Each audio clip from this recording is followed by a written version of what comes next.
Alright guys, so we're outside and let's go ahead and let me show you how to calibrate or at least initiate the headless mode. So what you're going to do is you're going to power on the remote first and then the drone, and so then we're going to activate it by going up and down, and then after that what we're going to do is we're going to click this right analog stick and we're going to hold it for a few seconds.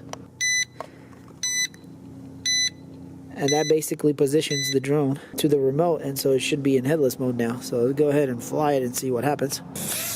So yeah, no matter which way I twist, it still comes my direction. And if you want to disable headless mode, we're just going to push this and hold it.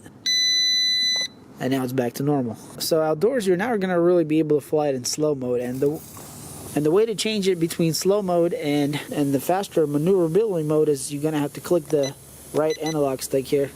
And if you hear one beep, that means it's slow, and if you hear two beeps, that means it's in the fast. And our sprinklers just came on, so let's go ahead and try to fly anyway. And it is breezy, by the way, guys. So I don't think this thing's waterproof, but we're going through the water anyway.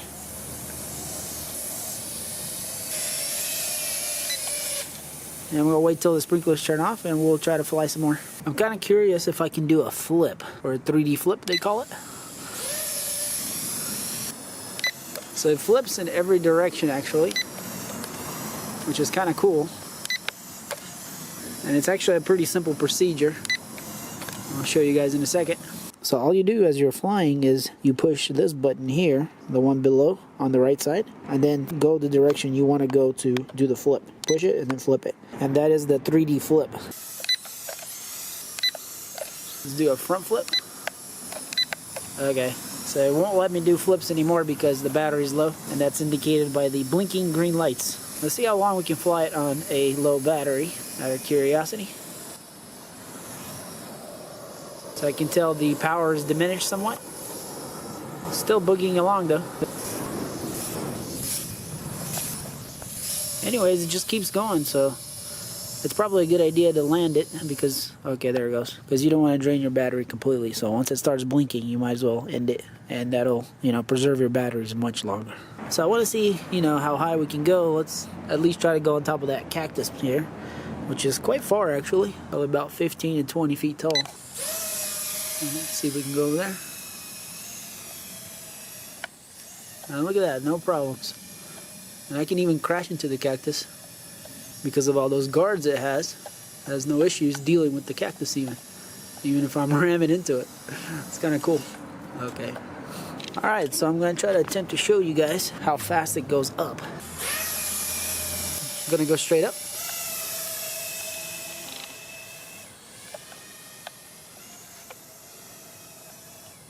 So surprisingly, it's easy to see it even from far away. So we're looking for green lights and I can see them even from a distance. So yeah guys, as you can see, it's a really nice little drone. Now it's probably made a little bit more for indoor use because out here, if there's any kind of more major wind, it definitely, affects this because there's a lot of, mass to push on. So it's more friendly for indoors, and having the obstacle avoidance obviously works better indoors also because that is infrared. And plus on the slower mode, it's not quite enough to fight against the wind. But overall, this thing's really fun to use and quite easy and simple. And probably the biggest highlight of this thing is the obstacle avoidance, which would be great for, some younger users or anyone that's afraid, hitting stuff and damaging the drone. So this makes it really easy and fun to play indoors for just about anybody. So it looks like I'm able to get about 10 minutes of playtime on each battery, which is a pretty good amount. And while I'm playing one, the other one's charging. So yeah, they make it really nice where you can have a good playing time.